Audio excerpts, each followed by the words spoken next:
Heroin was used as a pain-relieving medication right through, I think, until about the 1940s and 1950s. And so the way in which drugs actually take their effect is influenced not just by the drug itself, but it's also affected by the context in which the drug use is taking place. Hello and welcome to Wellbeing. I'm Jack Hodgins. Today we'll be beginning a two-part episode delving into what drug addiction is. More than 4 in 10 Australians over the age of 14 have taken an illicit drug during their lifetime, and according to the Alcohol and Drug Foundation, drug use rates are at a 20-year high. We are joined by Professor Paul Dietze, one of Australia's leading alcohol and other drug epidemiologists, with a significant national and emerging international profile. He has contributed many innovations to his field, receiving $20 million of research funds over the course of his researching career. Hello, Paul, and welcome to the program. Thanks, Jack. What is a drug? Basically, the sorts of things that you're referring to are drugs that have properties that have psychoactive properties. So we're really talking about psychoactive drugs. They have essentially a psychological impact, and they have, most people are thinking of the drugs that tend to produce some kind of euphoria, like so methamphetamine or cocaine and so on, when you're talking about drugs in the sense that you mean. Because, of course, there's other drugs that have purely medicinal properties and so on. So I think you're really referring to psychoactive drugs. And so there's a large range of those. There's some that are stimulants. There are some that are depressants. So stimulants are things like methamphetamine and cocaine. Alcohol is a depressant, and there's all sorts of variations on how those sorts of impacts are felt. So nicotine is a very mild stimulant, whereas methamphetamine is a very strong stimulant. Opioids like heroin, for example, are very strong central nervous system depressants. And so we characterise these things in terms of their impact on the central nervous system. So that is essentially brain function. What is the difference between a depressant drug and one that's more of an upper kind of drug? How does it affect the brain differently? So there's a whole range of physiological effects. So certain drugs affect the uptake of serotonin, for example, which is an important brain chemical. So they have all sorts of different impacts on different reward pathways and so on. But ultimately, the way in which drugs actually take their effect is influenced not just by the drug itself, but it's also affected by the context in which the drug use is taking place, as well as the personal characteristics of the person who is consuming the drug. So it's you can get quite paradoxical effects of different drugs in different circumstances. Part of that's about the person, part of that's about the context in which drug use takes place. And, we know if you look at alcohol, for example, you get very big differences in fact, whether or not people are consuming alcohol at home or whether or not they consume alcohol in pubs and so on. And similarly, you get similar kinds of impacts in relation to illicit drugs. What's the difference between, say, coffee as a drug and, say, an illicit drug? Why is coffee allowed but the illicit not allowed? Well, there's a long story to the way in which the drugs that we currently proscribe have come into being. So part of that's been driven by international treaties and so on that have essentially come into play since late 19th century. The reality is that many of the ways in which we classify these substances are very arbitrary. I mean, the impacts of alcohol and tobacco, for example, if you look at them in relation to the impacts of other drugs and so on, and there has been various kinds of rankings that have been done over the years, led by people like very eminent professor from the UK by the name of David Nutt. And, the harms that go with alcohol and tobacco would probably lead you to maybe see them as products that could be outlawed in the way that we essentially outlaw illicit drugs. But that's not the way it is. And it's partly as a result of just this historical development. And, we do know that many drugs play a role in culture and religion and so on. So, low strength cannabis, for example, has been a big part of Hindu culture over the years, even though it's technically an illegal drug in India, for example. So there's all sorts of anomalies in the system, and as I was saying, we know that many of the legal substances actually have really big impacts too.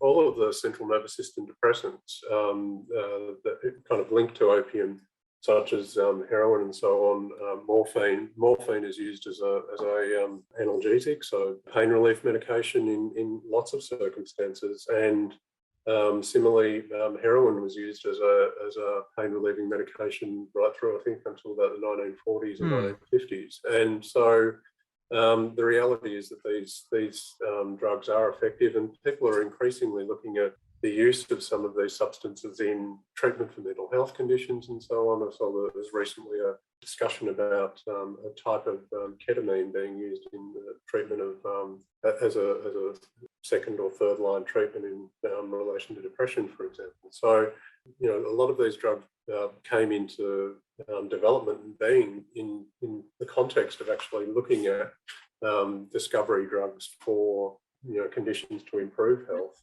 Methamphetamine amphetamines have been used similarly in a whole range of different circumstances, including in wartime and so on. So, there are clear uses for these substances, and obviously some people use them essentially for recreational purposes, and some people get into trouble with their use of these substances, but not everybody. I mean, the vast majority of the people that you mentioned in the introduction who consumed an illicit drug in their lifetime aren't experiencing major problems with that. And that's part of the stigmatisation you're referring to as well. We've got to, the reality is that the large majority of people don't experience problems with their use. The people who do experience problems with their use, we do need to support. So in a lot of ways, people could take the illicit drugs, but not necessarily lead to all the problems that culturally we kind of see. Yeah, absolutely. I mean, not all of the people who use cannabis are experiencing cannabis-related psychosis, for example.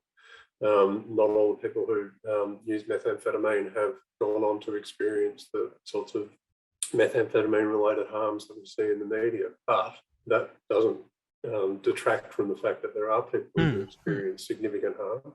And those harms are felt not just by the individual, but also by the communities around them. What is the ratio, would you say, to the people that don't feel the harms as much to the people that kind of get those problems that we see as in culture and society? Well, it varies by drug type that you're mentioning and the sorts of harms that you're thinking about. So, for example, if we're talking about tobacco, the percentage who will go on to experience, say, lung cancer or something like that from their tobacco consumption is quite small. But, there's the cardiovascular problems that go with tobacco use and so on. And similarly with other drugs, there's estimates of, how many people are going to experience problems in relation to different drug types. But some drugs are essentially more likely to lead to harms than others. What makes a drug addictive? Does it release dopamine? There's a whole range of things that go with so-called addiction. I mean, addiction is pretty difficult to define, but, basically people get, they're basically engaging in a kind of habit that develops over time. The reality of that is that that's driven in part by brain chemistry, but it's driven in part by the social circumstances that people find themselves in. So, people might be, relieving boredom. They might be relieving mental health pressures. It might be just part of their socialization, social routine. So, there's a whole range of reasons why people end up in circumstances where they engage in compulsive use. And so it's not just about one neurotransmitter like dopamine or anything like that. So, or any one chemical. So there's a whole range of different things that contribute to this. What are some of the most consumed drugs in Australia? In terms of illicit drugs, the hierarchy is typically cannabis is the most frequently reported as being consumed, and then it's a pretty big drop to other substances like MDMA or ecstasy and cocaine, and then a further drop to drugs like methamphetamine and opioids like heroin. So, the reality is there's different routes of administration which are fundamentally important. So people who inject drugs, there's estimates that there's some 100,000 or a little bit less than 100,000 across the country. But if we're talking in relation to cannabis, it's generally around about 10% of the population who report recent cannabis use in a given year. And that is fluctuating over time a little. And the reality is, as I was saying, it's not like 10% of the population are needing drug treatment. So it's only a certain proportion of those who are getting into trouble. You're listening to Wellbeing, where we're discussing what drug addiction is. My guest today is Professor Paul Dietze, a leading researcher in the drug and alcohol field. So how should a society approach drugs then? Because we've had the war on drugs, which hasn't really done very much at all. It's probably made it worse. So how should we approach that kind of thing?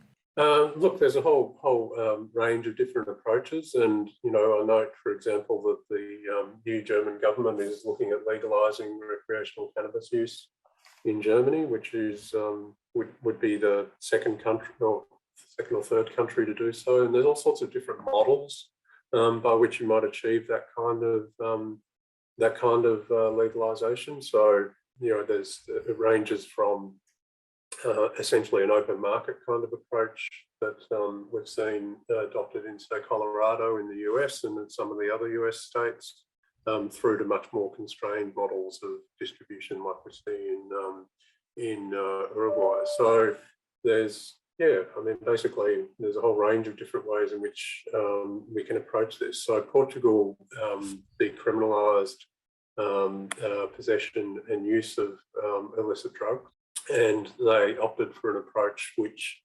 involved much more heavily focused on drug treatment rather than more enforcement. And what they showed was that there was the big concerns that people have about sort of decriminalisation as one approach is that might increase drug use. They didn't really see much of an increase in drug use, but they did see a reduction in drug-related harms in Portugal over time. So, there are different approaches to regulation that goes from a continuum of an open market through to really heavy criminal sanctions, and there's lots of options in between on that continuum. And in Australia, we have many of these drug laws are essentially enforced at a state or territory level, and we see variations in the way in which drug laws are enforced, and all sorts of differences in terms of the sorts of penalties that go with the use and possession of different drugs. Generally, any kind of dealing is outlawed, but we see, for example, that there's civil penalties for use in some jurisdictions, for civil penalties for use of cannabis anyway in some jurisdictions. There's talk of, not exactly sure where they are up to in the ACT, but there's talk of basically legalising possession and use of cannabis in the ACT. So there is a whole range of different approaches, and we don't really have a full assessment of which approach is always going to be the best or anything like that. So in answer to your question, I don't think we can say we know exactly how to go about approaching things. I'm not sure the open slather approach of some of the cannabis jurisdictions is appropriate. But similarly, heavy criminal penalties for possession and use of small amounts of cannabis don't seem appropriate. In a lot of ways, and tell me if I'm right in how I've interpret this, the drugs on their own, because we've mentioned a lot of the medical properties that some of them have, the drugs on their own aren't what's bad, it's how they're used more so.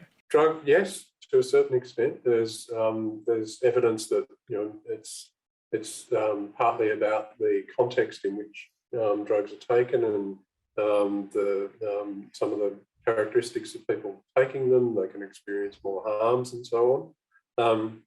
So, for example, I think the evidence is really pretty strong nowadays that those with a predisposition to schizophrenia, for example, if they choose to use cannabis, will potentially exacerbate that, the onset of schizophrenia, which is obviously something that's a dramatic consequence. but they're only a small proportion of the population of people who use cannabis.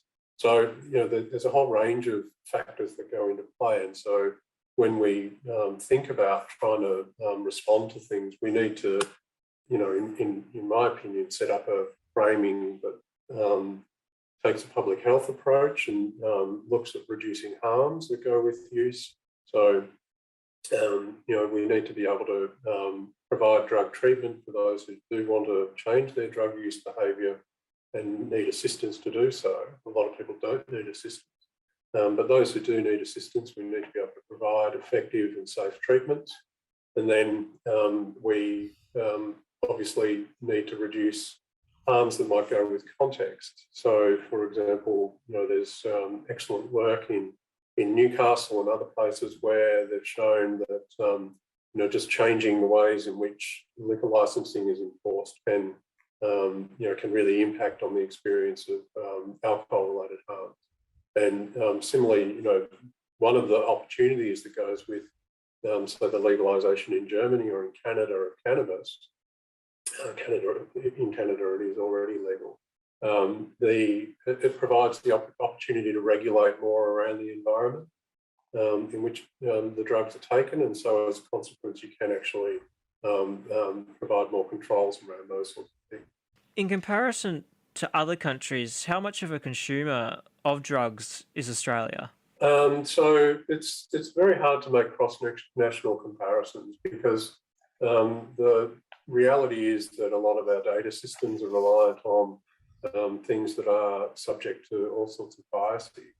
So, when you are, we run a household survey of Australians every 3 years, the National Drug Strategy Household Survey, and that's samples around about 20,000 plus Australians across the country. And that survey is used to estimate the prevalence of the use of different types of drugs, as well as a whole range of other things connected to attitudes towards drug use and so on. And that survey only has about a 50% response rate, so lots of people don't respond to it. What that means is that there's essentially 50% of the population we don't really have a good handle on. We don't know exactly why they're not responding. It might be that they're just not interested, don't have time, or they might not want to disclose their drug use, for example. And that might impact on the rates at which we say that the different drugs are used within the community. So with that in mind, there is cross-national comparisons that are made. And Australia is regarded as one of the highest consumers of psychostimulants in the world. And similarly, we are high consumers of alcohol, but we don't stand out in relation to alcohol as much as we used to.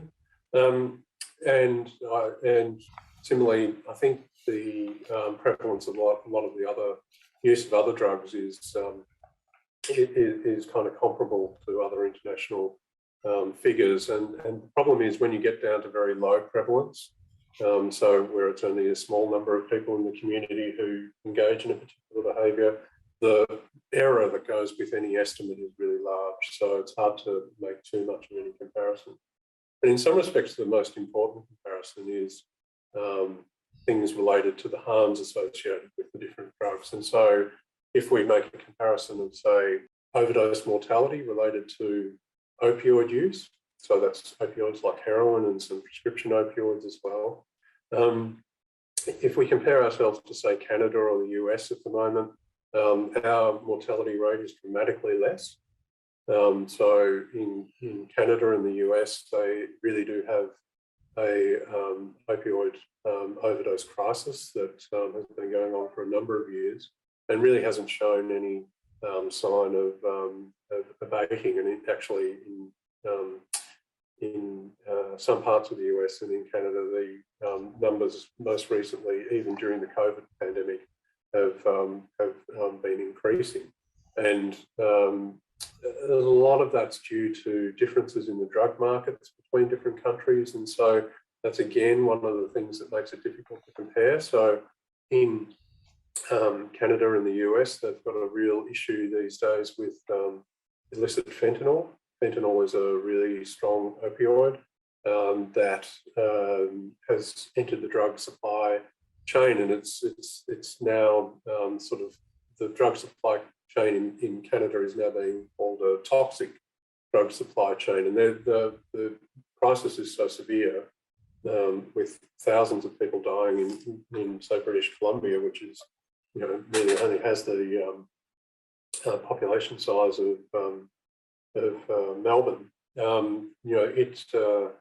They're having 5 times the number of, or even more than 5 times the number of deaths that we're experiencing in relation to opioids. So they've got a real crisis. They're experimenting with a whole range of different approaches.